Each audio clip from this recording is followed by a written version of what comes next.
it's going to start. Sometimes it cuts off my introduction. So I just ramble for a couple of minutes until I think it's ready. And then I say, hello, everybody. I am your host, Eric Smith. And we're just going to jump right into my favorite horror with author of many, many things that we'll talk about, Carrie Harris. Welcome. Thanks for having me. Well, thank you for being here. I had some things sort of planned, but you threw that all out with a revelation moments ago that you are from my neck of the woods. Yeah. I saw on Skype that you're from Ohio. I grew up in Ohio. How long ago was that? Let's see. Well, I lived in North Homestead in the late 70s, early 80s. Okay. And I lived in Medina up until the early 90s. And left for college, came back and lived all around Cleveland. Until like 2005 or so. Nice. And then we've moved all around since then. Well, Medina was a little far for me. Yeah. But I did work in Penfield, which is basically between Medina and Wellington. Oh, yeah. And I worked at a picture framing shop, and the owner's parents had a model train store in Medina. Oh, I've been to that store. It's closed now, though, I think. Yes. So, but every once in a while, I'd have to go out there. It was a very sort of weird working thing because I was hired to work at this picture framing shop, but it was in a barn, and the owner lived next door, and they had a little farm. So, like on my lunch breaks, I'd have to go feed the horses, and sometimes they'd want me to bale hay. It's an odd combination of job tasks. And very rarely, I'd have to go out to the model train store and work. Huh. Well, I got married in the town square where that train store was. Very nice. Yeah. And then North Olmsted, my game shop is in North Olmsted. Really? Now, pretty sure they weren't around when you were there. It's called Recess. Yeah. And they actually started in Amherst and then moved around. They were in Great Northern Mall for a while. And now they're on, I think, Brook Park Road Extension, I think is what it is. But North Olmsted, I'm there constantly for half-price books. Yeah. And my game shop. Used to go to the movies there. I've been to one movie there in decades at this point. Yeah. But yeah, always in North Olmsted. Yes. So speaking of the reason I brought up the game shop. Yes. Wait, before I get to that, in the interest of full disclosure, I'm not a fan of mutants. I support Senator Kelly and the Sentinel program. Oh dear. So I do not have your Xavier Institute book. It's okay. I do have this one though. Oh yes, that is the most gorgeous cover. I think I'm allowed to say that because I did not do any of that art. It is fantastic. Yes. We will talk about this eventually. Actually, I will get the Xavier Institute books eventually. I don't have any of those or the Tales of Asgard or whatever they're called. Mm-hmm. Yeah. Legends of Asgard. I do have all of the Untold and all of the heroine ones. But there's just so much. Oh, yeah. That's a good problem to have, though, I think. I admit I haven't read them all. I work my way through between books, but I can't read while I'm writing in the same universe because my brain gets scrambled, That's, as I've gotten older, I used to be able to read multiple books at the same time and do that sort of. Now I can't. One book at a time, or it's all going to get mixed up. Yeah, I can if they're different enough, but they've got to be wildly different. Yeah, I would think so. I would probably, if I were going to do it, go fiction and nonfiction. Mm-hmm.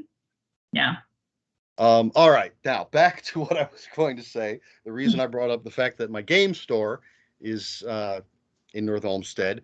Yeah. Looking at your page, your homepage, mentioned you worked in gaming. I did. And so, what did you do?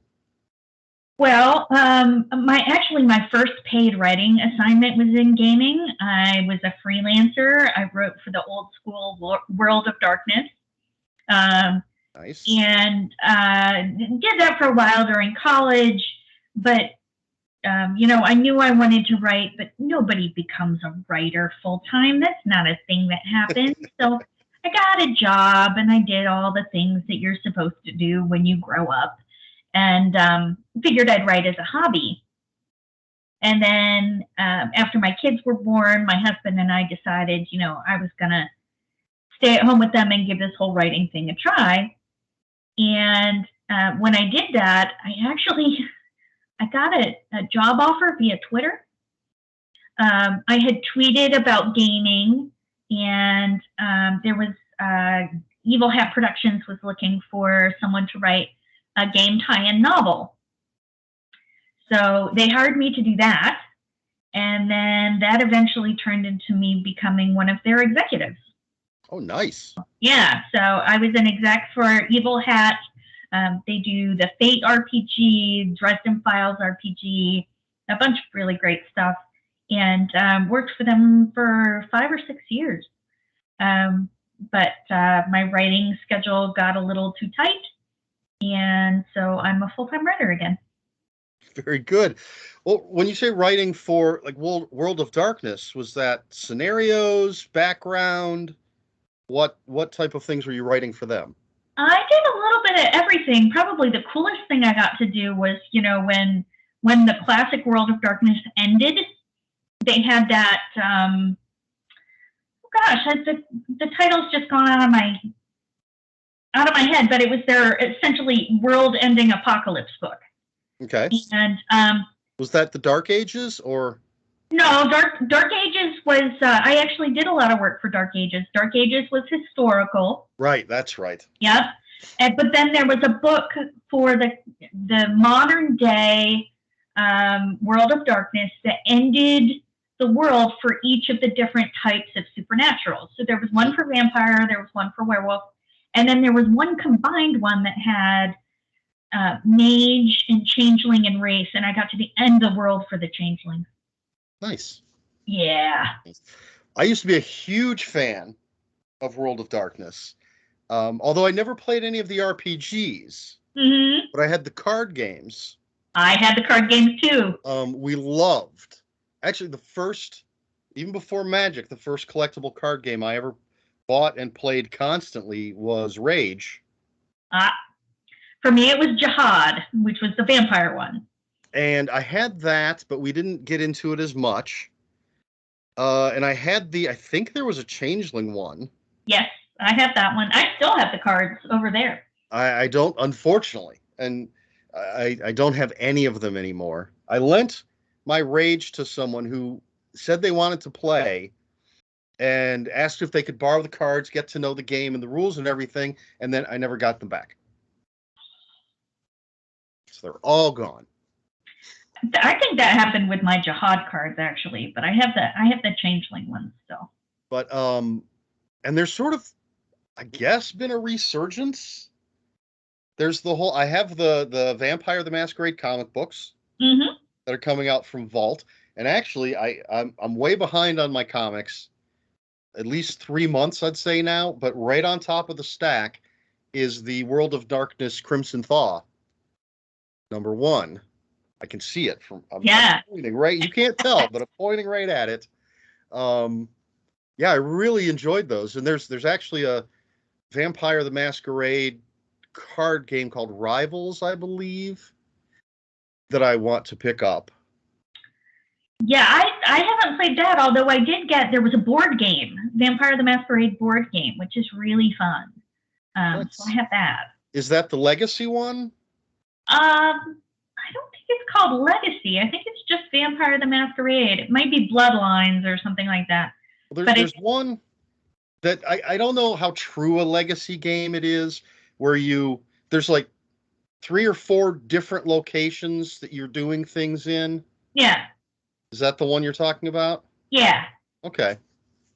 Yeah, I've seen that. I haven't played it. It's fun. I think it captures the scheming nature of the game, and it feels very one of the fun parts about the vampire games and all the World of Darkness games was that they were really stylish. They had Yes. they had a world to them, and this game really feels like it captures that. Did you happen to watch the Kindred TV series? I did. Yes. I actually had it. I used to have it on DVD. That's a thing. When I'm in, I'm all in. Fair. Very fair. And, well, I used to have, I think, pretty much every novel that they ever did. Like right before we moved, I found a used bookstore because I used to have them, and then you have to cut down your books, and somehow they went somewhere. Somebody borrowed them or something, and they're gone. And they had all of them. Oh, nice. So we were just getting ready to move cross country, so I did not buy them all, but I bought a few, like the ones that I really, really remember loving. Yeah. Those are some of the books I think that I'd like to slowly rebuild that collection. Yeah. I enjoyed those. And the covers, some of the covers on those. The art in general, I think when it was good, it was very good. There was that big, long vampire series that just had the most amazing artwork on the covers. I wish I could remember the artist's name, but it was just beautiful. I couldn't tell you off the top of my head. Now, I find it odd. So you're writing for Aconite. Yes. And knowing that you worked in games, I find it odd. They have game novels, but you're not writing any of those, as far as I know. They actually signed me to write a game novel. So they had an open call for people who could write novels based on games, and so I threw my hat in because I've done that before. I'm pretty sure I know how to do it decently well. And they hired me to write a game novel, and then the schedules all got jiggled around. And the week that I signed with them, they inked the deal with Marvel. And I actually wrote to them and I begged, shamelessly, please let me pitch for Marvel. In fact, I did offer to show up at their offices in cosplay if that's what it took. They did not take me up on that. And that is probably a good thing because they're in England and I am not. But I would have done it. Well, I was actually buying Aconite books before I knew that I was buying Aconite books because I love Arkham Horror. Yep. And I have a bunch of the Fantasy Flight mass market paperbacks. I think I have all of them. And then when Aconite started publishing them, I just automatically was buying those. Sure. And didn't really pay attention to the publisher. It was when Marvel announced that they were doing these books through Aconite that I started paying attention to who the publisher was. Mm-hmm. So I think I have all but one of the Arkham Horror. I've got the Pandemic, the first Zombicide, I just got the Terraforming Mars. Mm-hmm. And I want to get the Descent and the Twilight Imperium and of course the rest of the Marvels that I don't have. Yeah. They're doing some spectacular stuff. Such as books with great covers like this. That's one that I hear is pretty okay. and I wore my Man-Thing shirt. Nice. In tribute to Jennifer Kale. I was going to wear a horror shirt, but I ended up with the Tick. Nice. Spoon. Love the Tick. Me too. That's one of when I was reading the original Tick comics, that was laugh out loud stuff. Oh yeah. Night of a Million Billion Ninjas, and all the ninjas are standing there pretending to be a fence.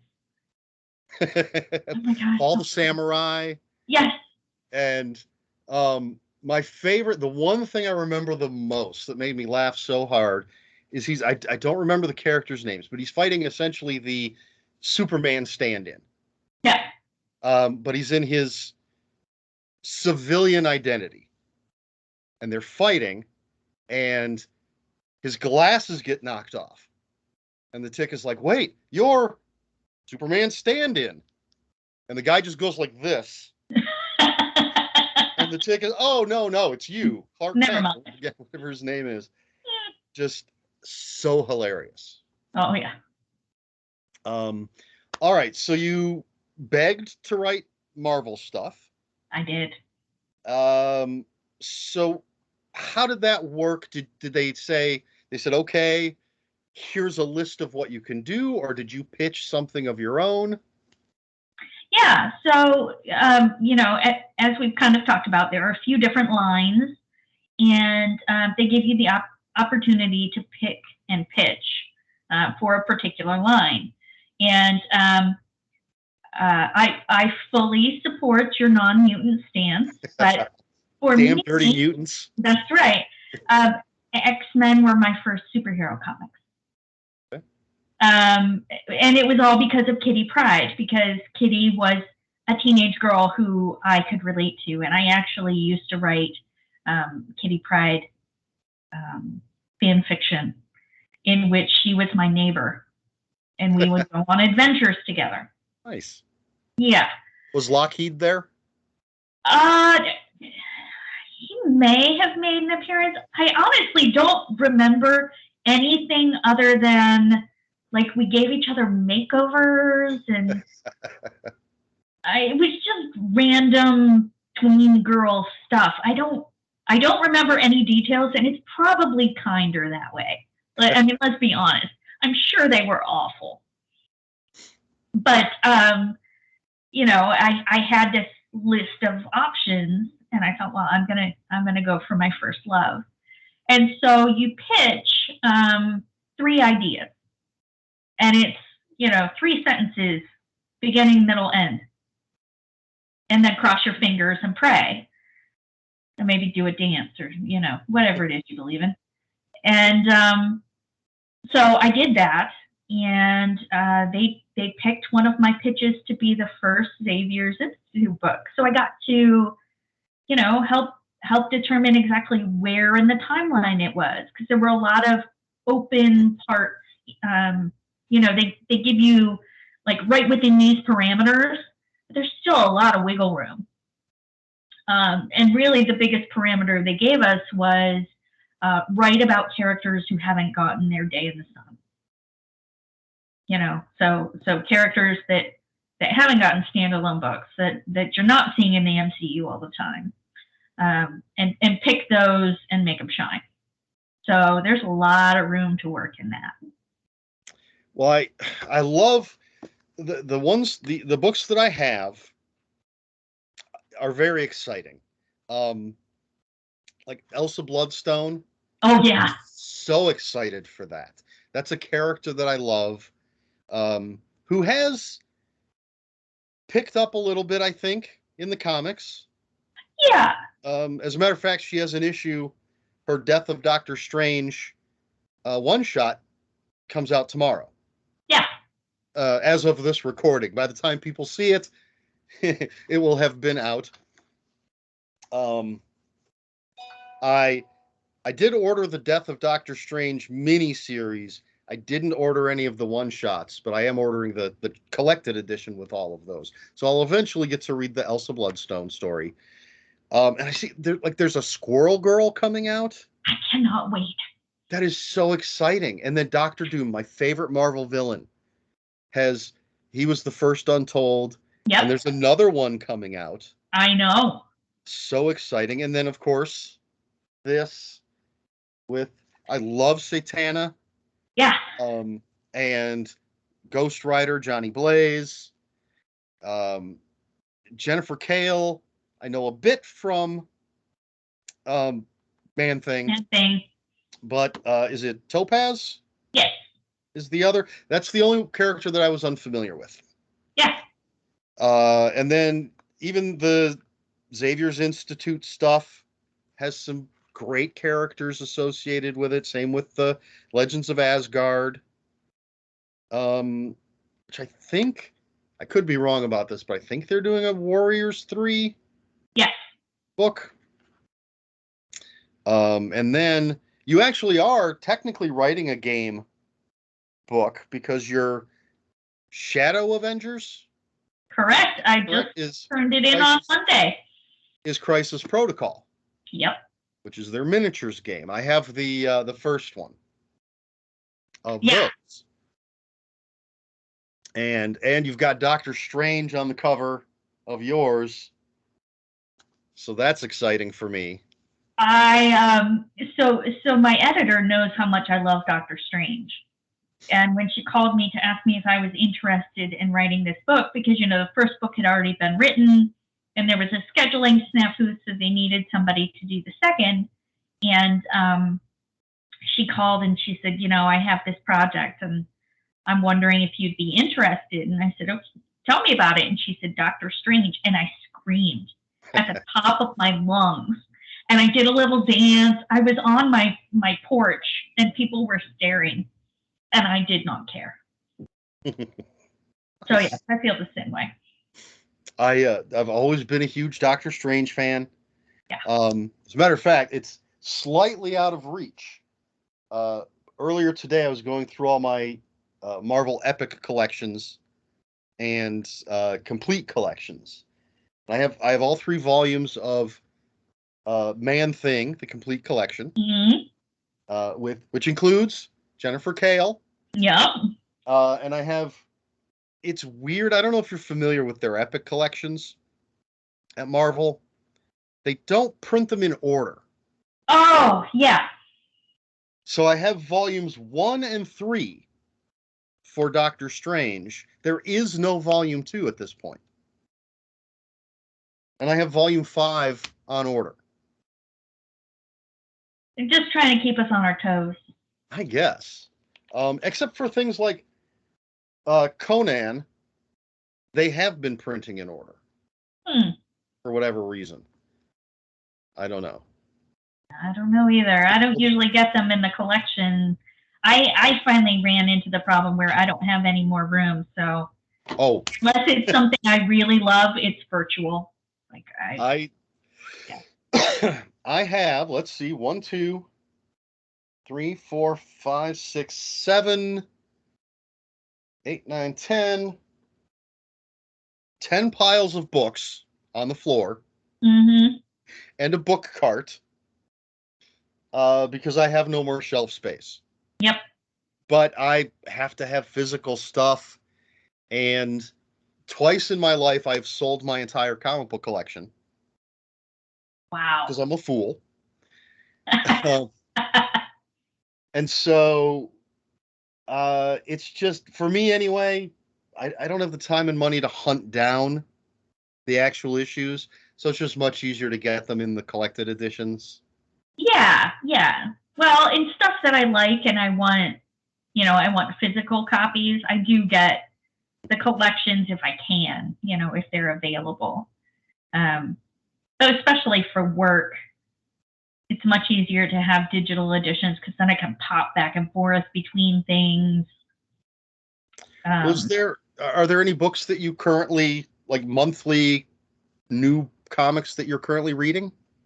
Well, like I said, I find it difficult to read in the same universe while I'm writing. And I just turned in Avengers on Monday. So what happens is I tend to read comics in bursts. Like I had a break of 2 weeks at the end of the year. And I read Marauders and Hawkeye and something else. What else did I read? Oh, Ghost Rider. Nice. Yeah. I just recently got the Hawkeye collection. That's the what is it? The Ballad of Clint and Kate or something. Mm-hmm. Yeah. The entire run that basically inspired a lot of the Disney series. Yep, the Matt Fraction. Yes. Yeah. Yeah, well, that's what I still get a bunch of monthly stuff, but I've actually cut back on the monthlies and get trades now and read those in those little bursts. Yeah. When I have the time, unfortunately. I hear you. So, let's talk a little bit about this. Let's do it. How much research did you have to do? How familiar were you with all of the main characters beforehand? Obviously, I would assume Ghost Rider, you would know. Oh, yeah. But the other three, the witches themselves, how familiar were you with them? How much research did you have to do?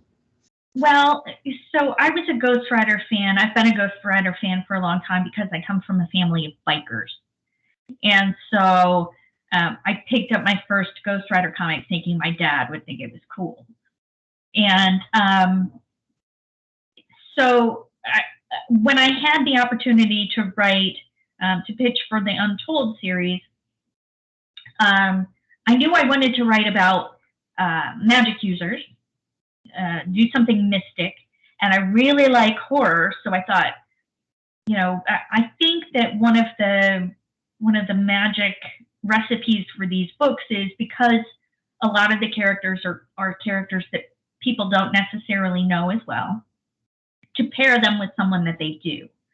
So my first X-Men book has mutants you probably haven't heard of, but they're also at a school run by Cyclops.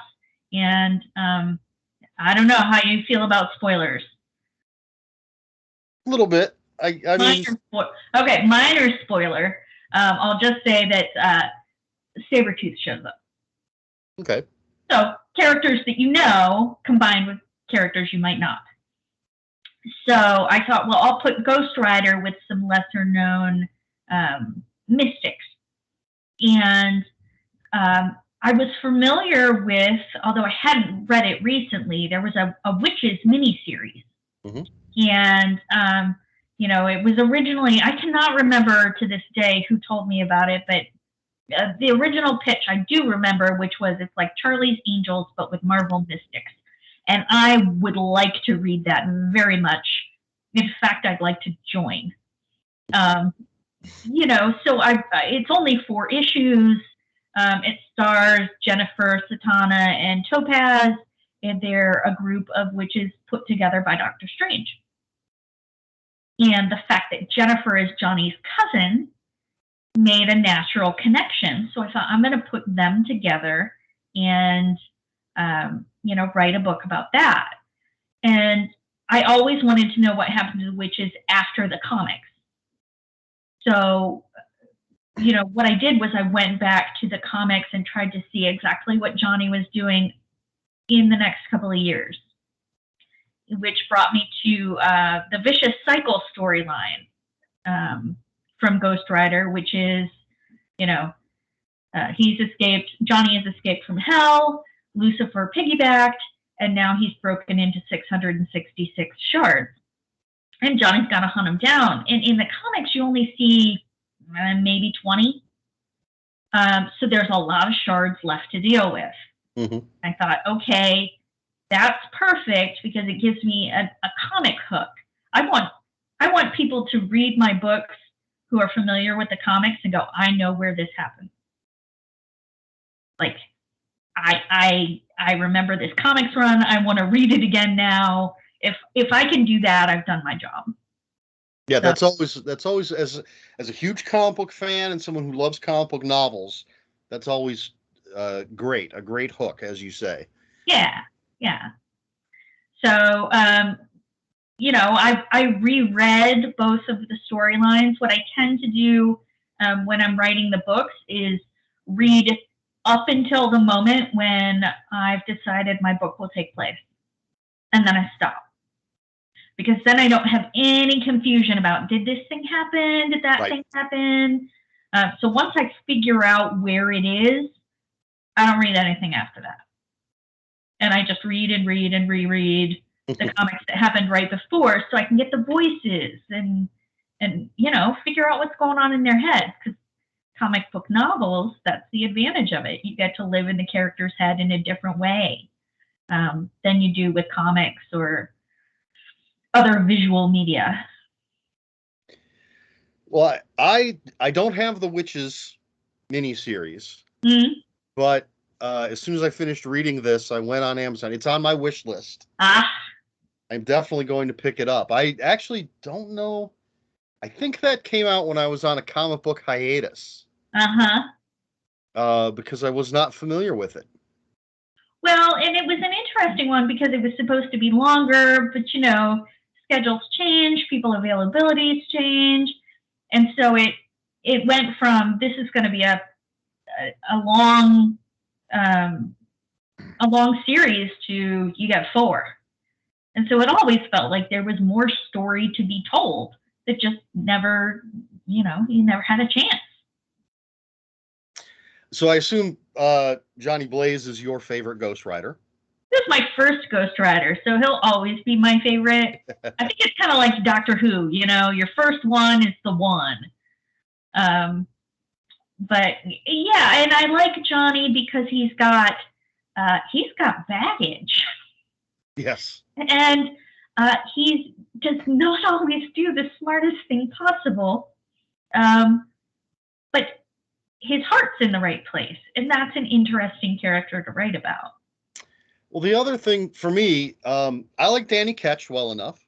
Yeah. Now, Robbie Reyes, again, fell into that hiatus of mine. So I'm really only familiar with that character from the current Avengers run. Yeah. So I don't know a bunch about him. But if I recall correctly, like Danny Ketch just sort of fell into it. He just put his hand on the gas tank of the bike. Whereas Johnny made the deal. Didn't know what he was getting into, but dropped my notebook. But he made the deal. It was a conscious decision. Well, not a well-informed decision, but a conscious decision. Yeah, yeah. But then, of course, a lot of that changes through new writers and stories and everything. But yeah. But I'll argue, Johnny's fun because he's a tragic character, but also he looks so cool. You've got a flaming bike and a chain and your skull. So he is badass, but also a tragic character at the same time, and I like that combo. That the classic outfit. Oh yeah. Love it. Yeah. And as I said, I love Satana, however one says it. I have no idea. Because I'm a Son of Satan fan. Yep. Or the classic collection, whatever. I don't know if they call it a complete collection. Did you see the TV show? I saw bits and pieces. It's on the list of things I need to go back and watch, but I haven't watched the whole thing. I think I watched the first half, maybe a little more. Yeah. I did love, I don't remember her name, Jack Lemmon's granddaughter. I loved her portrayal of Satana. Yeah. But it's just, I recommend this to people. If you're a comic book fan, a horror fan, really, really, really great. Now your Shadow Avengers. Yes. See, I don't know how this works since it's Crisis Protocol, which is a miniatures game. Is it still basically just set in the Marvel Universe, or are there different parameters because it's the game? Well, so it's not in 616, so it's not canon because it's the board game universe. And so, the characters who appear in it are the versions of the characters in the game. So, you know, you wouldn't have like I'm trying to think of what I can say and what I can't. So the Spider-Man character that they have is not young Peter Parker. He's slightly older. So I'm not going to rewind and make him young again. Okay. Yeah. So you have to pick and choose what characters you can use, and they're the version that appear in the game. And then really it's just a matter of kind of evoking gameplay. Crisis Protocol is all about big battles with multiple characters in which they fling things at each other and they use cool powers. So there is a lot of flinging, a lot of powers in my book. And there's, you know, you have like different locations in the game. So, you know, my fight scenes in Shadow Avengers, you know, I kind of tried to make it feel like that. Like if you played a game of Crisis Protocol, you could see that story fitting. But if you don't play Crisis Protocol, you can still read the book and enjoy it. Okay. Now, do you think, will I get a gaming feel when I read it, or will it just feel like I'm reading an exciting comic book novel? I mean, I think it, you know, when I'm writing game fiction, I want to write something that makes you want to play it. Okay. You know, with an RPG, I want to write something with enough strings that you feel like you could grab on and pull one. You know, oh, I want to tell a story about this character who only appears for a chapter or whatever. With a miniatures game, it's a little bit different because it's not so plot driven. Although you can run it as a plot. You know, you could run through the battles in the game and play each one of them using the pieces that exist. Interesting. Yeah. I actually do that with. Are you familiar with Legendary Marvel, the deck building game? Oh yeah, I own it. Okay, you know, they tell you in the instructions that you're supposed to everything's supposed to be random. Pick random character, random heroes, random villains, all of that. I don't. And I know there are generators that people use to randomize everything. But I tend to, if I'm not just picking my favorite characters, I try to pick comic book based things. Yeah. Like I was excited when somebody, I forget what character it was I was waiting for, but I was able to do the original Avengers versus Loki. Yeah. I've done the original X-Men versus Magneto. It was Grey Hulk because I got to do the new Fantastic Four. Nice. When it was Spider-Man, Wolverine, Joe Fixit, and Ghost Rider. And then I threw Human Torch in there for my fifth hero. Right. Versus the Mole Man. And as one of the henchmen or villain groups, I used the Skrulls because at that time Johnny was with the Skrull. That's the way I like to do it. Take my comic book stories, play it in the game. Yeah, yeah. I mean, I think that's kind of the purpose of tie-in fiction is to give you a little more of the thing that you love, but also to inspire, especially when it's game related, to inspire play. You know. As I said, I have the first Crisis Protocol, Target Kree. Yes. But I have not read it yet. We'll see how that reads. I used to read all the Buffy tie-in novels, Buffy the Vampire Slayer and Angel, and they did one that was inspired by or based on or whatever the video game. And that book felt like reading a video game. But mainly because you'd have the character moments and then they'd be attacked by like 50 vampires and there'd be a big and then you'd have some character and investigative moments and then they'd be attacked by 50 vampires. And then eventually the big bad would show up. But it really felt like playing through a video game. Yeah. Well, and I think, when I was approaching plotting Shadow Avengers, I kind of thought about it the way that you'd think about a game campaign. So your characters, you have encounters that progressively get more difficult, and then you have the big boss fight at the end. So you definitely get that feel from it, and I think you definitely do from the first book too. Stuart did a spectacular job. Oh, that's right. That is, Stuart Moore. Yes. Yes. I believe I have, not 100% certain, but I believe I have some other Marvel stuff that he's done. I'm sure you do. He did a lot of terrific stuff. So it was a lot of fun to work with him, and come up with a story that, because he handed me the ball and then I handed it back. So, nice. Yeah. Well, I keep glancing and pointing over here. Most of my Marvel novels are over here. Mm-hmm. And I have, I think, most of the modern ones, for lack of a better term. Mm-hmm. And I actually have the first 2 Marvel novels ever published. Nice. Very old Avengers one and an old Captain America one. I think they're from the 60s. Wow. The Captain America one is very weird. Huh. He has a healing factor, a mental healing factor. Like he's more, I don't know if you're familiar with Doc Savage. Yeah. Character. He's more Doc Savage than Captain America. Huh. It's a really odd book.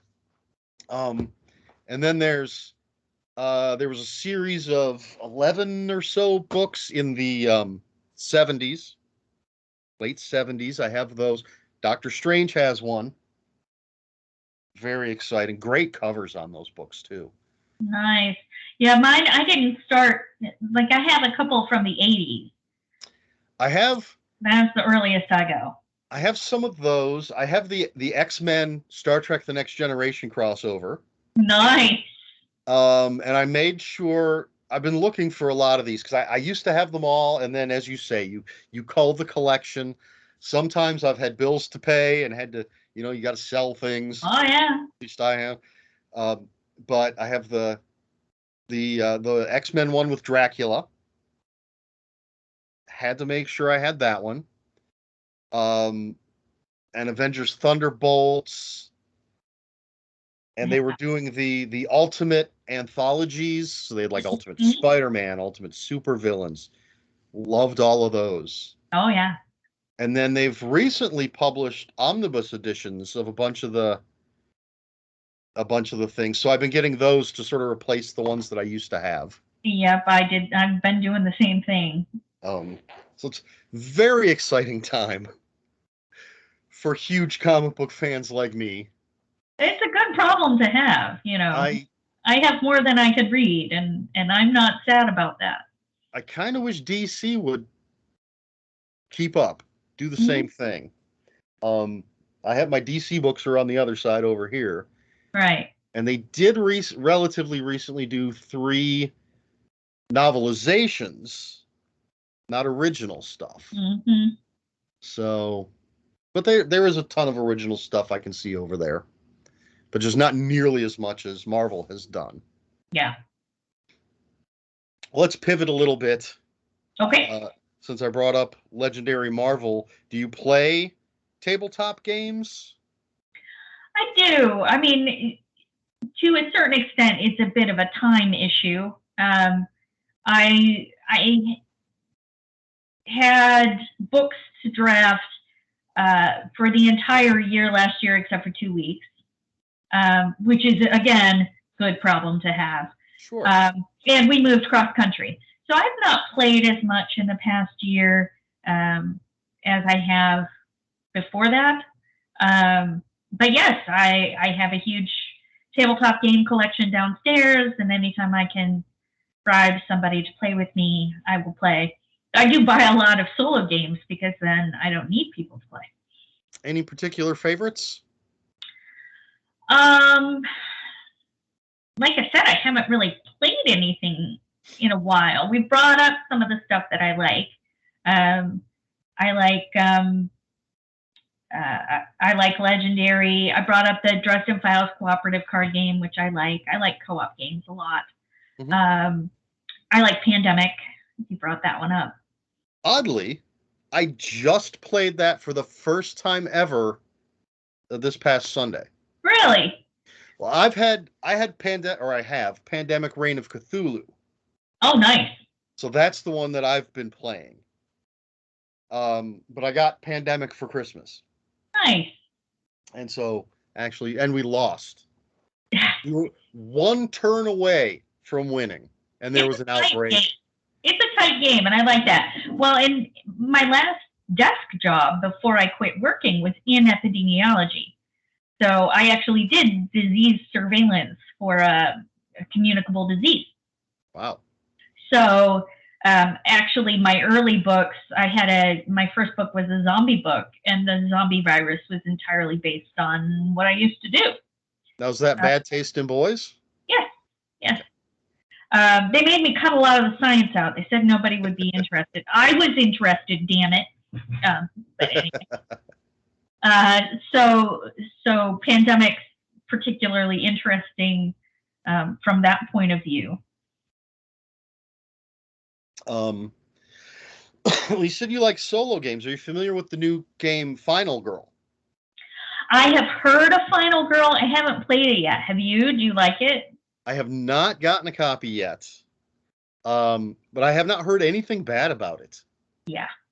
I'm hearing a lot of great reviews. I do want to pick it up. Well, and just the idea of it is right up my alley. I actually just recently got a bunch of games. My favorite mechanism is deck building. Okay. So I just got The Hunger. Are you familiar with Clank? Yeah, I played that. I liked it. Okay, The Hunger is kind of like Clank, but with vampires. Ooh. So you have 15 turns. That's it. You're basically playing over a single night that takes 15 rounds. And you're a vampire. You start in the castle. You're racing out into the surrounding landscape and picking up familiars, hunting humans, getting things for points. And you have to make it back to the castle before the end of the 15th round, or you just go up in flames. Oof. So if you, whoever makes it back to safety, you count up your points, and of course, the highest points wins. But if you do not make it back, it doesn't matter how many points you have, you're just done. Huh. That's interesting. I found that very fun. I actually just got The Shining board game. Uh-huh. I've heard mixed things about. Quest for El Dorado, which is another sort of deck building racing game. Lizard Wizard, a lot of fun. Mm-hmm. So yeah, again, stacks of games because the shelves have run out of space. Yeah.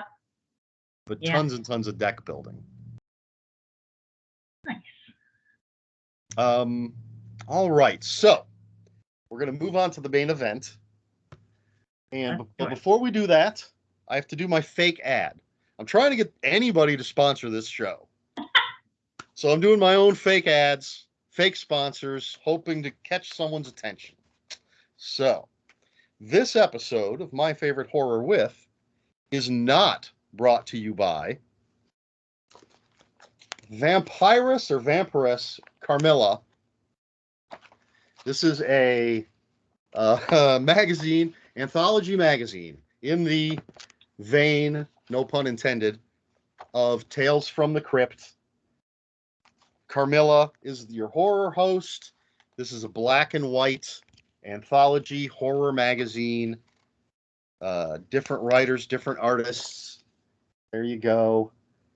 I didn't actually have any Tales from the Crypt to fake sponsor this show, so we have this from Warrant Publishing. Great covers, just like classic horror magazines. There we go. I'm actually missing an issue, but that's our non-sponsor Vampiress Carmilla. Great horror comic book anthology. Beautiful artwork. You can get, I think you can get a subscription. I got my first couple issues at Barnes & Noble. Now I get them at my local comic shop. You can order back issues from the publisher. If you like Tales from the Crypt, I think you're going to like Vampiress Carmilla. So there you go. There's our fake ad for this episode, which leads us to the main event. Your choice for my favorite horror with is, what do we got? Tales from the Crypt, Demon Knight. Yes. Such a great movie. I love it. All right. So, first of all, folks, there's going to be spoilers. We're going to talk about this movie. So if you haven't seen it, pause this video, go watch the movie, and then come back and listen to us talk about it. There's your spoiler warning. So can you give us just a quick synopsis? What is this movie about?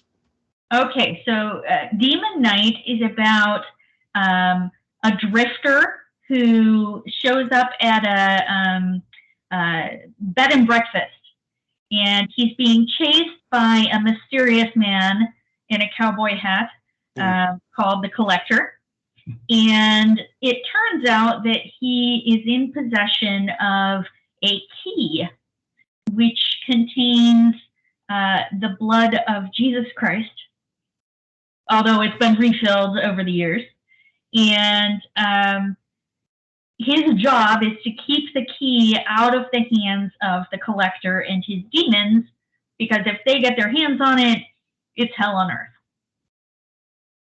All right, there you go. I mean, I don't know how far I should go. Well, as I said, we are going to be just talking about anything and everything. So, so why was this your choice? You know, I like my horror on the campy side. So actually, I loved the Tales from the Crypt show. I love the comics. It's definitely my flavor of horror. And one of the things that I like the most about it is that, yeah, it's funny. But it's also, if you think about it, despite the somewhat cheesy special effects, it's kind of scary. Like there's some real meat to it, and also Billy Zane. Oh yeah, Billy Zane. He steals this movie, and he runs it. He is so fantastic in this film. Yes. So charmingly evil. Oh yeah. Well, and I think that's the part that's scary, is because he's having fun. Yes, absolutely. He is having a blast as an actor. The character is having fun, and he's also punching his hands through people's heads. Yes, absolutely. He has no guilt about that, because this is what you do. It's like, oh, it's Tuesday. I'm going to punch my hand through this guy's head. Now, I don't know how accurate the trivia on IMDb is, but it does say that Billy Zane has said this was his favorite role. Really? Yes. Yeah, Billy Zane, fantastic. And I had completely forgotten the theme music, and that this film actually starts with the same opening as the TV show, although I think it's a little extended. It seemed a little bit longer. Yeah. I rewatched it today. It's been a while since I've seen it. But I thought, my memory told me that it started with the Fake Out movie. Yeah. And then went to the theme. But I had that backwards. It does start just like the show. Yeah. Then we get the Fake Out movie with John Larroquette. Yes. Of all people.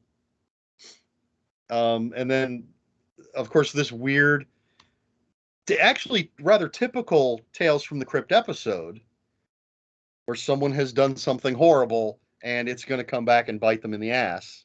Right. And is being directed by the Crypt Keeper. Who is a really, I mean, the puppet should not work. It doesn't look, it's cheesy, but I love it.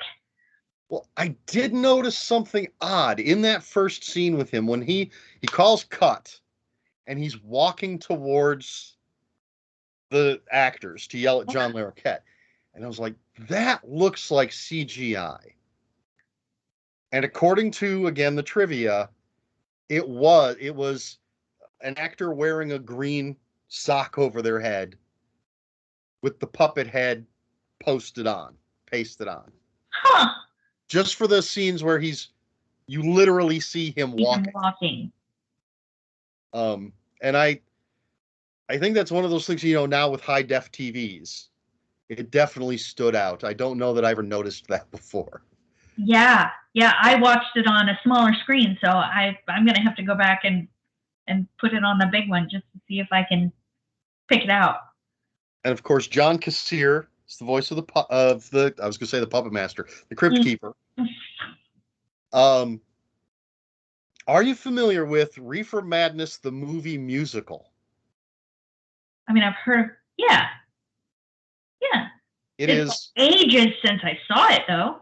The music with Kristen Bell. Yeah. And I love it, absolutely love it. But John Kassir is in that. Really? He's the super stoner. Huh. And when he gets really high and starts laughing like crazy, it sounds just like the Crypt Keeper. That's delightful. Yeah, he's fantastic in that. He's fantastic as the Crypt Keeper. Yes, he is. And I think in the show, like, technically, you really didn't need the Crypt Keeper. You didn't need it in the show. You didn't need it in the movie. The movie could stand alone. Right. But it sets the tone. Yes. And I love how the little bookends do that. Oh, and the horrible puns. Oh, yeah. I had forgotten about the horrible puns. How could you? Well, I haven't seen the show in so long. Oh, that's one of the best parts, though. I used to watch it every week. It was on weekly, right? On HBO. It was. I can't remember what night it was on, but yeah, it was on once a week, and that was must-watch TV. Yes. Such a great cast in this movie. It is. And lots of people that you kind of forget are in it if you haven't seen it for a while. I remember all the major players. Yeah. And we'll get to one of the not quite major players, but Jada Pinkett, Pre Smith. Yep. I checked some dates. They got married 2 years after this movie. Mm-hmm. Thomas Hayden Church plays a wonderful, despicable character. Sure. CCH Pounder. For years, I thought her name was Chutch. The wonderful William Sadler. Yes. Absolutely love that man. And I've had to hone my interviewing skills because of him. Really? I was part of a group interview with him on a podcast I did ages ago.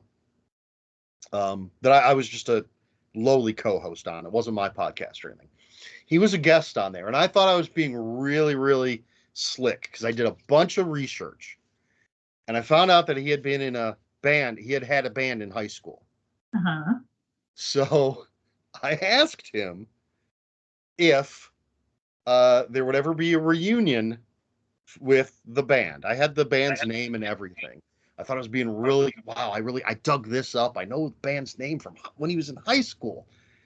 And he says, well, no, because he had gone off to college after high school. And when he came home on Christmas break, he found out that all of the rest of the band members had died in a car accident. Oh, no. And the podcast just went dead quiet. Oh, like, no. I guess I did not research enough. Holy cow. Oh, no. So now I just don't research anything. Screw it. Yeah, it's probably better that way. I don't even know how to recover from that, and I wasn't even there. It was dead silent. It had to be 30 seconds of just dead silence. It was horrible. Oh, But he was very gracious. He was wonderful. And he's so good in this movie. he is. And I seem to recall the first time I ever watched it, my impression was that he's the bad guy. Oh, yeah. Right at the beginning, you can't tell who you should be rooting for. You know, he's being chased by someone. Yep. That someone could be the good guy. Because we see William Sadler try to steal a truck. Yep, and pull a knife on somebody. And we see him acting shady. We see him pull a knife. Yep. All of these things. But, of course, he turns out to be the hero. So we start with this car chase. Yeah. Great car chase. This great explosion. And they're playing Hey Man, Nice Shot in the background, Yes. which is a spectacular song, Yes. despite itself. Yeah, great music all around in this movie. Yeah. And so he stumbles into this town, tries to steal the truck, runs into Dick Miller. Yep. Uncle Willie? Classic. Uncle Willie? Yes. And he takes him to the hotel, motel, bed and breakfast, whatever it is. Yes. Former church. Yes. And we meet all these wonderful characters. CCH Pounder, who runs the place. Yep. Cordelia, the local sex worker. Yep. Is it Wally? Wally is the fired mail delivery guy. Yes, Wally. Uh-huh. And all right, then there's Roach. Geraldine.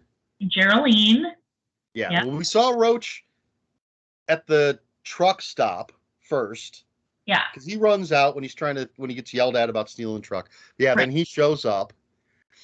And then we meet the sheriff and the deputy. Yes. The Deputy Bob is played by Gary Farmer, who is in 2 of my favorite recent TV shows. Okay. He's in Resident Alien. Uh-huh. Have you seen that? No. Oh, it's on Sci-Fi. It's based on a comic book. It's got Alan Tudyk. Oh, I love him. Oh, he's fantastic. It's about an alien that is has disguised himself as this small town doctor. Uh-huh. And resident. Or uh-huh. Yeah. Or as this doctor that vacations in this small town. The town's actual doctor is murdered. They come to him to be their doctor and help figure out, was it suicide? Was it an accident? What happened? Uh-huh. And he's actually on Earth to destroy humanity. Whoa. But he has to find these parts because his ship had crashed. But it's very dramatic. It's very funny. Alan Tudyk is amazing in it. Huh. But Gary Farmer plays a diner owner and the father of one of the main characters. And then he's also in Reservation Dogs, uh-huh. which was on FX, which is a fantastic show, and where he did full frontal and backal nudity. Oh. Which was there was a little pixelation for the frontal, but it was quite a sight. If you remember what Deputy Bob looks like. Yes, I do. But a wonderful actor. And I had completely forgotten or hadn't even realized that he was in this. Yeah. It's those 2 shows basically that put him on my map. Huh. Because he's great in both. Mm-hmm. And he's great in this. Yeah.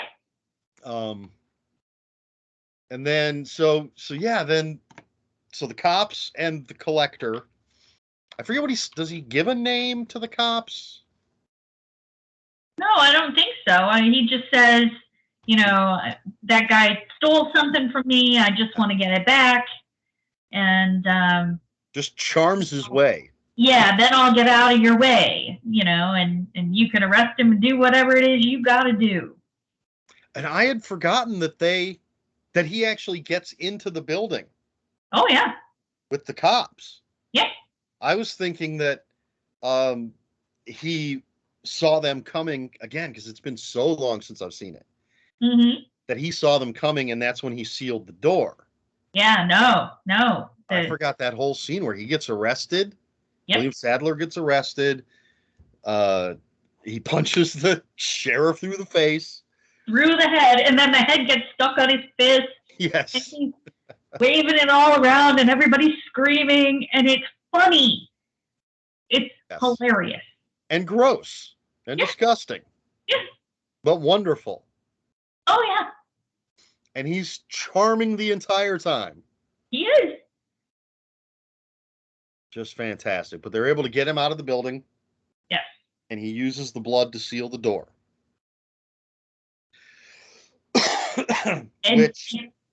What's that?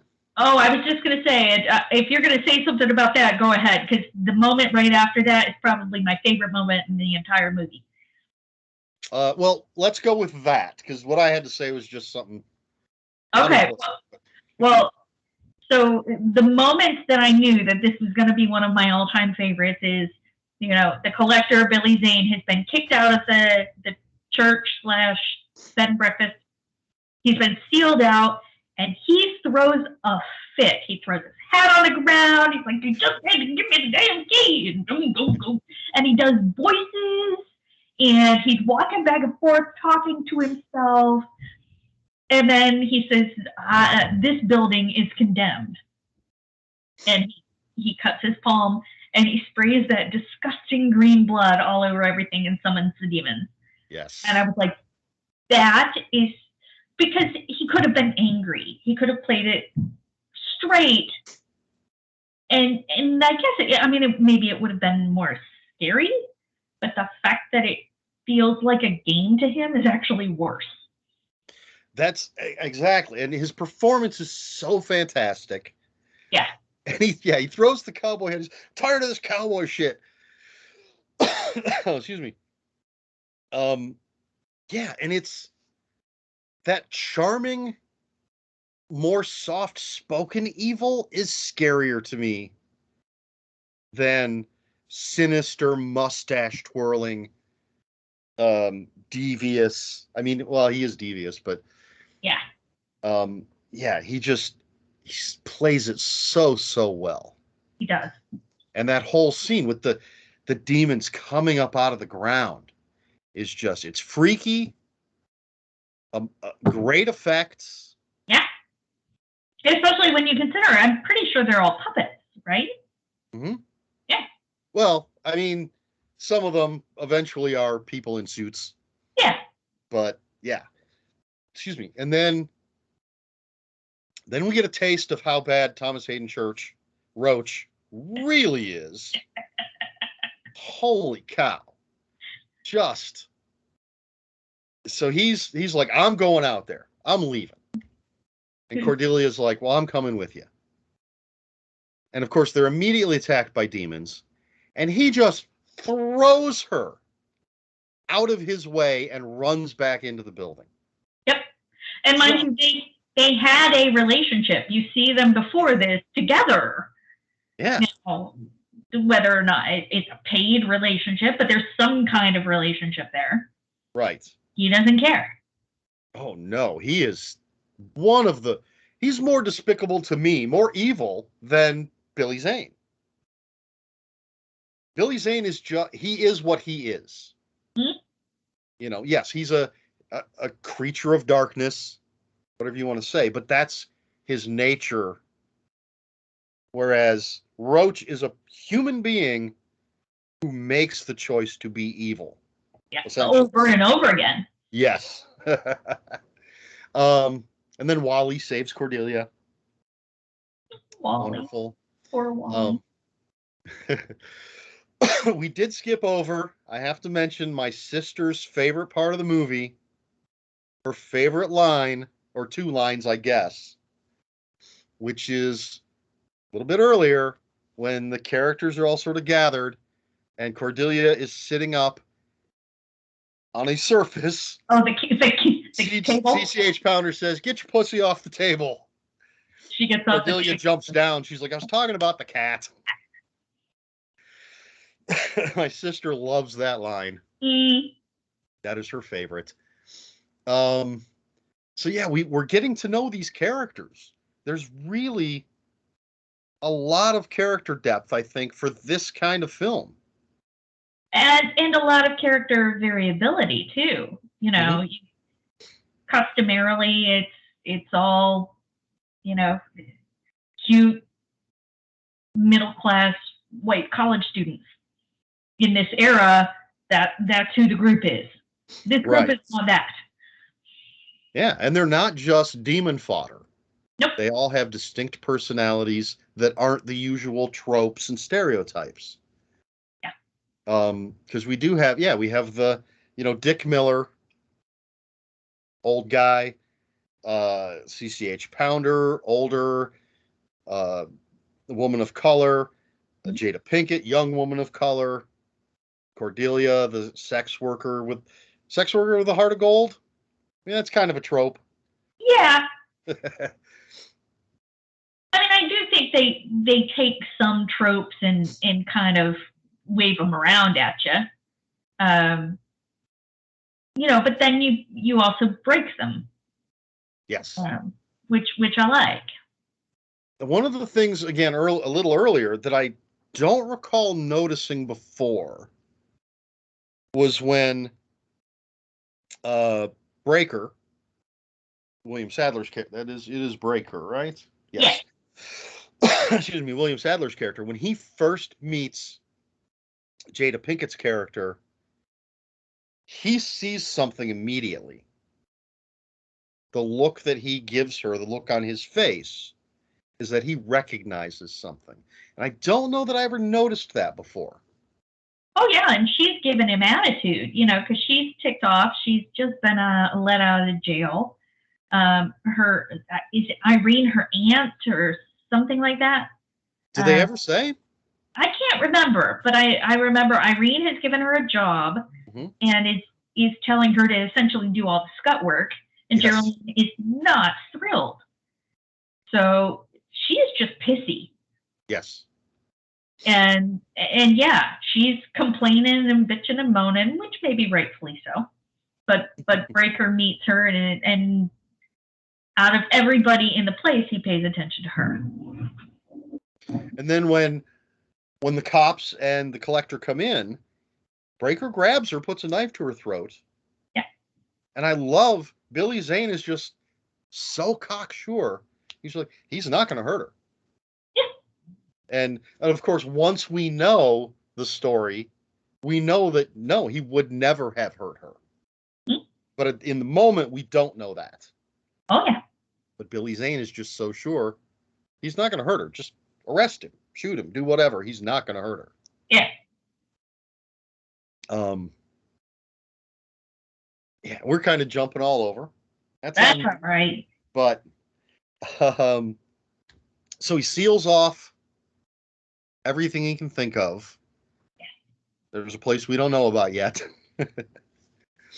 And of course, Roach is just being a dick. So is Cordelia the first one to be tempted?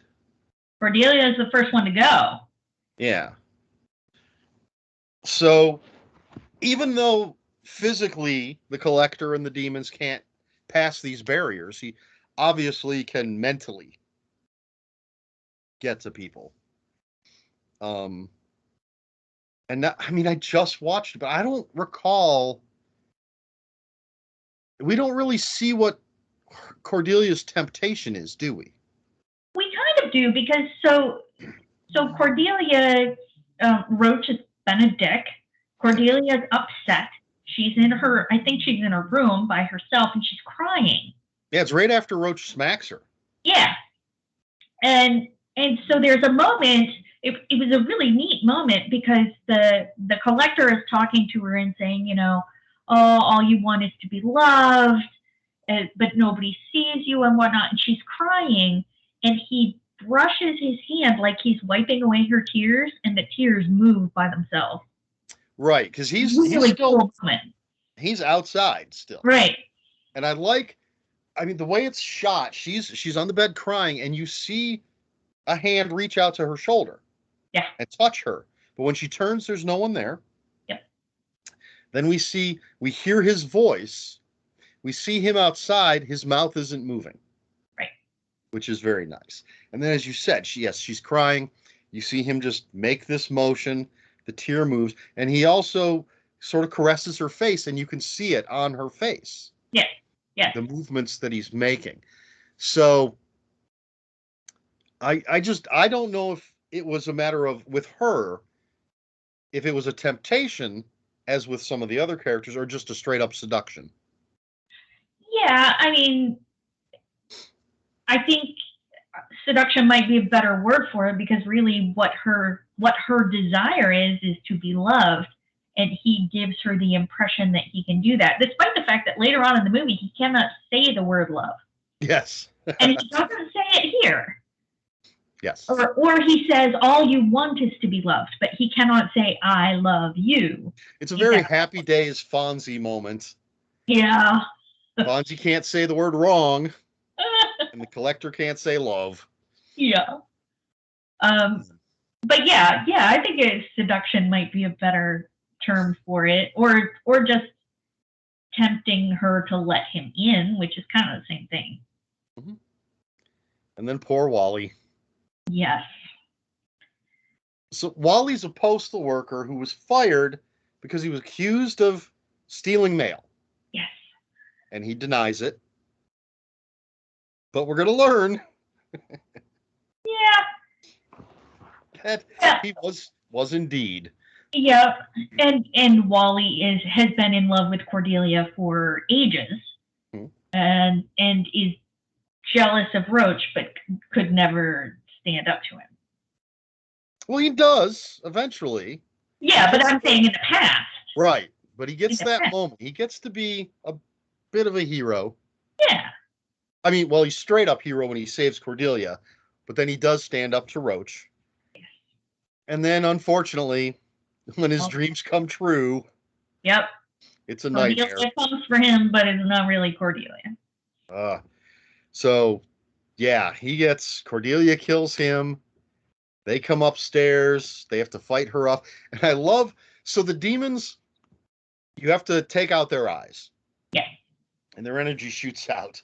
And I love that when I think it's Cordelia, that they shoot the top of her head off. Her eyes go flying out. And since the eyes are undamaged, she's still... And they're looking around. Possessed, and they have to actually destroy the eyes themselves. Yes. The eyeballs. Again, great effects. Great gore. Love the gore. Yeah. Roach being a douche the entire time. Oh, yes. Oh, and then this is when CCH loses her arm. Loses her arm, yes. I forgot that's when it happened. Yep. I lose track of that one too, because, she's not a death, and she spends the latter half of the movie sweaty and drinking and making that goofy groaning sound, which is funnier than it ought to be. And she does get one of the best lines in the movie when, much later, when the collector comes up into the attic to talk to her, and she holds up her stump and says, "I'm giving you the finger."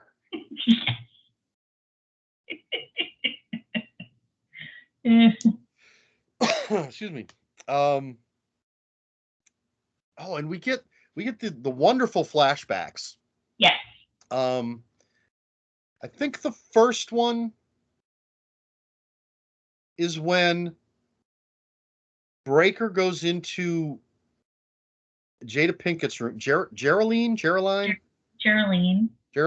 goes into her room, and there's the cross window. Right. Yeah. And we have the flashback to the crucifixion. Right. Like, this came out of nowhere. First time watching it. What in the world is going on? Well, and for a movie that is so campy, to have it all go back to that. Yes. Is, it's pretty major. And we see our first collector. Yes. And our first... Do they have a name? Runner away? The key keepers, keeper of the key. I don't know. Now I'm gonna look. It might be in the novelization. I hear the novelization has like a ton of extra scenes. Yeah, I don't. Yeah, it doesn't. This doesn't say. So we just get that flash, the crucifixion. There's a thief. There's a demony looking thing in robes. We see the key, and it gets struck by lightning. Yep. And it freaks out the collector demony thing. And then we're back to modern day. Yes. And then the next flashback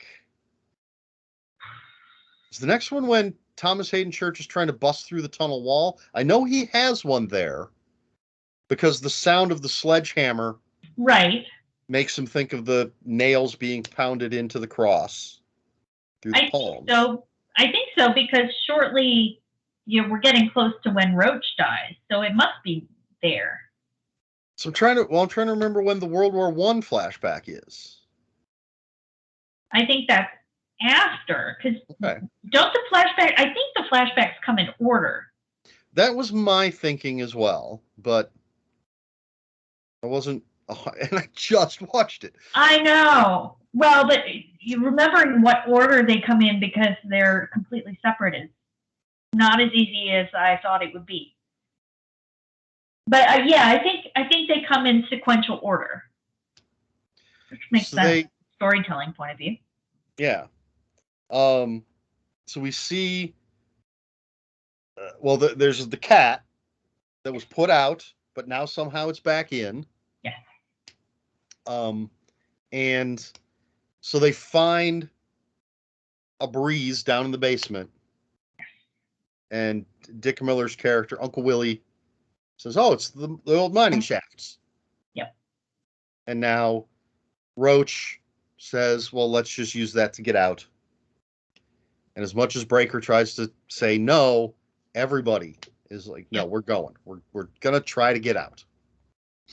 And I think it's Breaker's nature. He doesn't want to. He thinks they should hunker down, but he goes with them. Yep.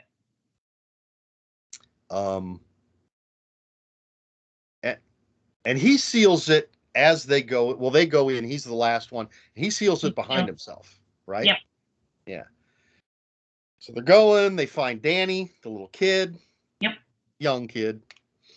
And his two demon parents have to make a run for it. Now, the only thing that I thought was odd, after they've made it out of there, Roach screws everything up and breaks the seal. And they end up having to go up to the second floor, which was accidentally sealed. But they're stuck up there now. The demons have the run of everything below the second floor. Yeah. So they've done that. They've run out of the tunnels. They've all run through the seal themselves. Once they're up on the second floor, he takes the key and puts it to Danny to see if he's possessed.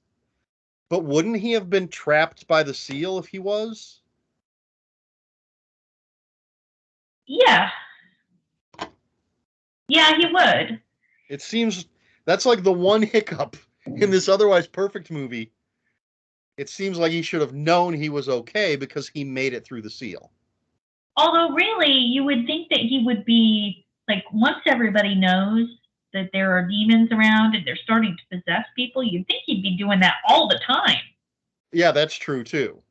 I mean, I almost think now that you brought it up that it's less weird that he did it to Danny and more weird that he hasn't been doing, like, okay, demon check, let's go around. Anytime someone has left his sight and come back, all right, I got to check you. Yeah, that's what I do. Maybe get a little blood sample like in the thing and gotta test it. Cover all the bases. So did we lose anybody in that scene? Or do we still have... I think we have everybody. So do we lose, because right now we've got Danny, Irene, Roach. Do we lose We got Uncle Willie. Willie. Uncle Willie's still there. Geraldine, Deputy Bob. Yeah. So I think Cordelia and Wally are the only ones we've so far the only ones we've lost. Well, and the sheriff, but he didn't care. Who cares about him? But now is when we get the story. We learn what's going on. Right. And the fact that while technically this is Breaker's fault, it shouldn't have been, because there were only 5 people there. And he says, I thought you would be safe. There were only 5 of you. They need 7. But then he brought the sheriff and the deputy. Right. To make it 7. And so we get the whole Genesis, going all the way back to Genesis, and the darkness, and then there was light, and the 7 keys. And when things align, if they can get that 7th key, then it'll just bring the darkness back. Right. And Thomas Hayden Church, Roach, still just thinks he can make a deal. Yes. And the one time when it seems he might be a decent person, because he apologizes to Breaker, offers his hand, and then steals the key. Correct. Because he's just an unrepentant douchebag. I mean, if you have a skill, you just go with it, I guess. I guess so. And then Danny disappears. They're looking for him, and I think that's when Geraldine is tempted. No, I actually had to look it up, because now that we're talking about it, I can't remember which order. It's Uncle Willie is next. Okay, I thought... Okay. I couldn't remember. I was thinking hers happened, and then Uncle Willie right after that, but... Oh, maybe. Maybe because it doesn't have the temptation of Geraldine. So maybe you're right. I don't know. But either way... Now that we've gone upstairs, I can't remember what order anything happens in. At some point, she's tempted. Yes. They find Uncle Willie up in the attic with Danny. They say, go downstairs, leave the booze. Yes. And so Irene and Deputy Bob find all the stolen mail. Yes. A bunch of guns with no ammo. A note apparently saying Wally was going to shoot up the post office. And he loves Cordelia. Yes. And some hand grenades. Yes. So then once Willie and Danny go downstairs, we have the tempting of Uncle Willie. Yes. Which is the big, giant, just gratuitous TNA scene. But with more super charming Billy Zane. Oh, yeah. And really, the thing is, just take a drink. Yeah. Just take a drink. Have a good time. Yeah. So even though it's super cheesy, it's also like you feel for the guy. Yes. It's also it's legitimately sad. Yes. Yeah. And I think he plays it well. Oh yeah. Miller does. And I love we see what Dick Miller is seeing, but then we see what Danny is seeing, which is Dick Miller acting really weird to nothing. Yes. So many effective moments like that. Oh yeah. Throughout the whole thing. So unfortunately, Uncle Willie turns. Great campy scene there. When he eventually gets his head cut off, and then his head is directing his body because he didn't destroy the eyes. Excuse me. Somewhere around here, is that when Roach makes his deal? Yes. Yeah, and there's it's such a small effect, but it's so cool because, Roach has made his deal and said, I'll give you the key. Just let me out of here. And Billy Zane opens his mouth and an entire sponge falls out. According to IMDb, Billy Zane came up with that gag. Really? That's what it says. It's terrific, but it's also, I wouldn't take somebody's mouth sponge. With their right mind would. Well, I mean, it was very pre-COVID. Fair. And at least it's damp for wiping up the blood that's causing the seal, I guess. Fair. But Roach is his absolute worst because he's like, oh yeah, make sure to kill that breaker. I hate that guy. Yeah. Yeah, and he's like, yeah, and the collector said, he's like, you don't care if I kill everybody else, do you? He's like, nah, whatever. Just make sure you kill Breaker. Yeah, you gotta do what you gotta do. And then, of course, he lied. Of course, Roach, so despicable and so stupid, gets torn apart. One of those, I would think, cheer in the theater moments. Oh, yeah. And now, Billy's got the run of the house. Yes. Or the collector. I call him Billy, And yeah. And he comes up the stairs and he's like, hello. And he's doing his voices again, which I just love. And he's like, come out to play. So the demons are coming. And Irene, I think this is when Irene and Bob sacrifice themselves. Yes. And so it's Geraldine, Danny, and Breaker have gone up to the attic. Yes.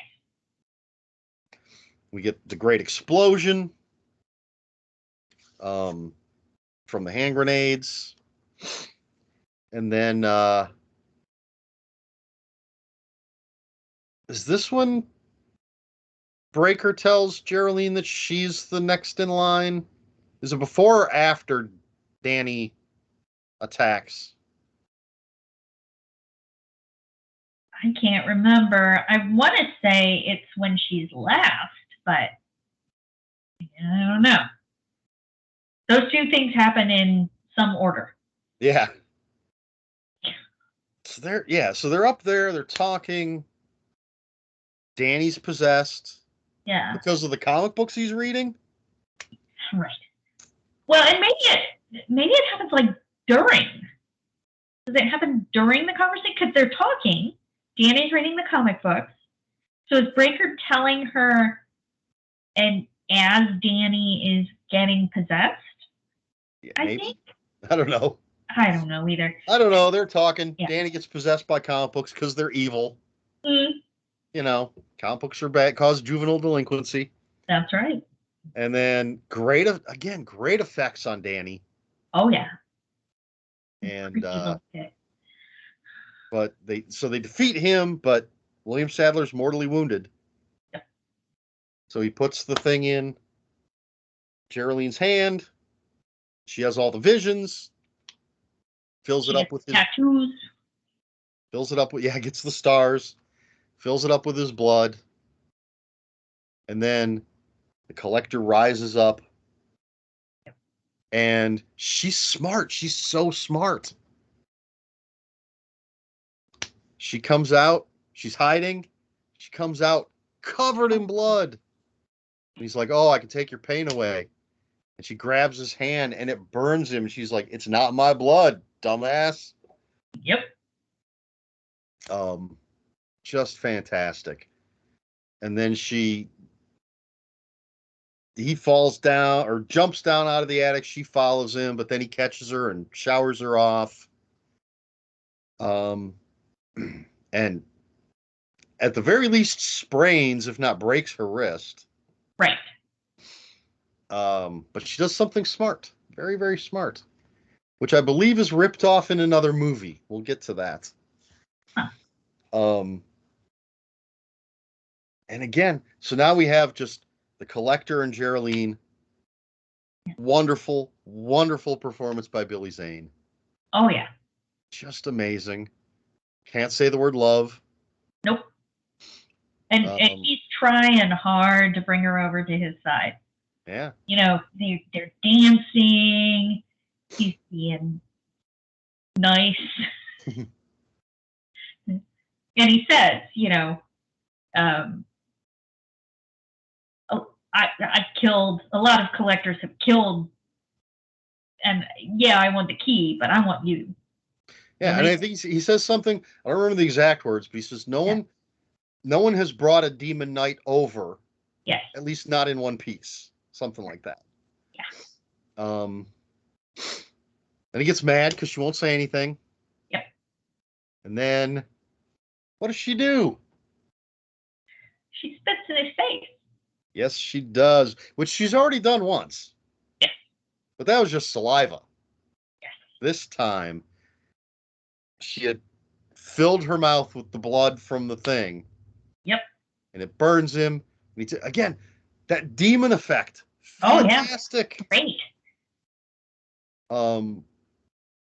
And yeah, so now she is the next keeper of the key, or whatever they're called. Demon Knight, I guess. Yeah, the Demon Knight. And I do love, she gets on the bus, she drops a little blood, and then the bus stops for this dude dressed in black with a case, and he kind of looks at the door when he's like, nah, I'll catch the next one. Yep. And then the bus leaves, he's walking down the road whistling the Tales from the Crypt theme. Yep. And that's it. Just an amazing film. It is. I was going to point out way back, the whole thing with sealing the entrances. Right. We see the first time he does it, we see it. He drops some blood. We see it go along the frame of the door. Yes. Flash red. We see the seal. Yes. And I like that after that, most of the times that he seals something, all we need to see and hear is the sound effect and that flash of red. Yep. They don't have to show us every single time. Yep. All we need are those two little, the audio and visual cue, and we know what he's doing. Yep. Which to me, again, that's good storytelling. That's good film. I feel like there was another thing I was going to say, and I forgot what it was. You were going to say something about the blood, spitting the blood. Oh, that's right. Apparently, have you seen the movie The Nun? No. Okay, I have not either. Because I've heard it's horrible. No. It's part of the Conjuring. Yeah. Universe, which, not saying all of those movies are horrible, but I've heard nothing good about The Nun. But apparently, the main character defeats the nun by drinking some holy water and spitting it into the nun's face. Huh. And the first time I heard someone talking about that, they said they just ripped off Demon Knight. Right. I always wondered, what would happen, because the first time I saw it, I thought she'd swallowed it. Would that work? I don't know. Well, if you, again, once you've seen it and you know what's going on, you can clearly see her holding it in her mouth. Oh, yeah. The entire time. Yep. And sometimes she's able to look normal. Basically, if she's just standing there, she can hold it without anything. But when he's twirling her around, you can see that she's trying to keep from swallowing or spitting. Oh, yeah. Very well done. I agree. All right. Any last things, anything we didn't talk about? Final thoughts on the movie? I think I've already said just about everything I want to say. I think some people write off camping movies as not serious, and this one is definitely some of the jokes are really bad. But at the core, there's still quite a serious good versus evil story. Absolutely. And that's why campy horror movies are one of my favorite flavors of horror. Because I think you can have both when it's done well. Well, it is absolutely that straight up good versus, well, not even straight up necessarily, because Geraldine is a con. Yeah. Don't know if we can say ex-con because she's on work release.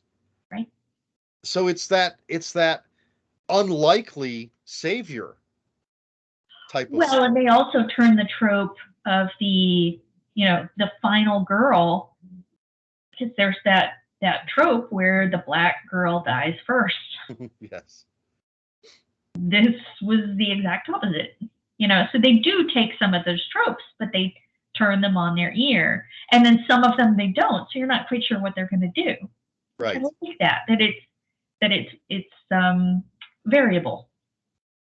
And you're right, it's very campy. I mean, it is a Tales from the Crypt. Oh yeah. But it's also very gory and horrifying in parts. Yeah.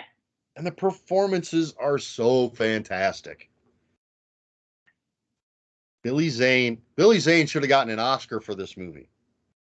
So good. I am such a fan. Yes. I don't know if did you ever watch the TV show Psych? On and off.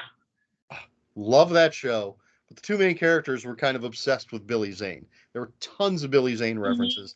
And then he was on in the last season. See, I didn't see any of the last season that he was on, so. Possibly the last episode. Oh. I'll look that up. But yeah, that was a lot. It's always nice to have that sort of thing. They just keep referencing the person, and then he shows up. Great stuff. All right. I guess that's it for our discussion on Tales from the Crypt Demon Knight. Absolutely fantastic movie. Pure entertainment. Just absolutely agree. Fantastic. All right. So before we go, is there anything you want to plug? Do you have any upcoming projects that you can tell us about?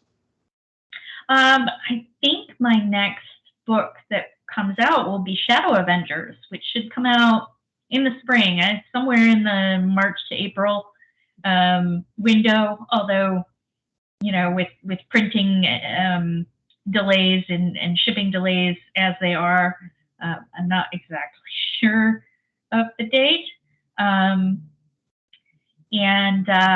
So I'm really looking forward to that. And then my most recent book was the School of X anthology. So if you do like X-Men, pick it up. And I wanted to talk a little bit at least about some of like Elder God Dance Squad.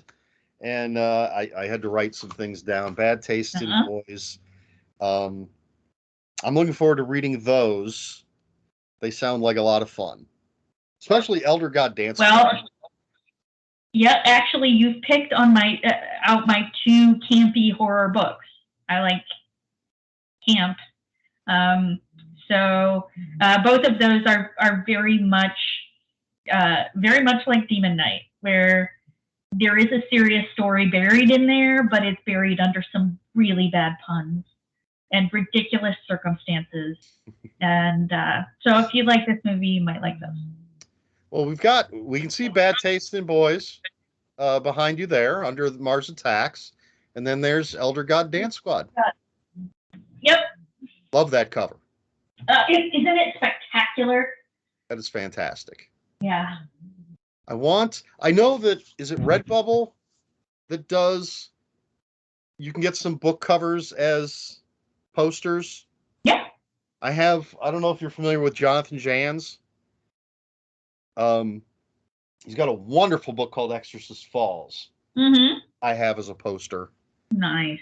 The cover of that, but I would love something like Elder God Dance Squad. Yeah. Well, I got them done on canvas, so I could hang them on the wall. So, yeah. Nice. I just taped my Exorcist Falls up to the wall. All right. Anything else you want to plug? That's it. You want to tell? That's busy enough. Do you care to tell people where they can find you online? Oh, yeah. If you want to learn more about my books, that's carrieharrisbooks.com. And then if you want to have a chat, the best place to reach me is on Twitter. I'm Carhar, the first four letters of my first and last name. And that's where I go when I'm trying to procrastinate writing. So if you talk to me, it's really a public service. All right, great. Well, if you can just hang out for a moment, I'm going to do my outro. So thank you very much for being here and participating. And folks, if you have any comments or questions, just put them in the comments below. You two people all know how this works. Please like, share, and subscribe. I think that's it for this episode. So thank you again. Thank you for watching. And until next time, folks, read more books.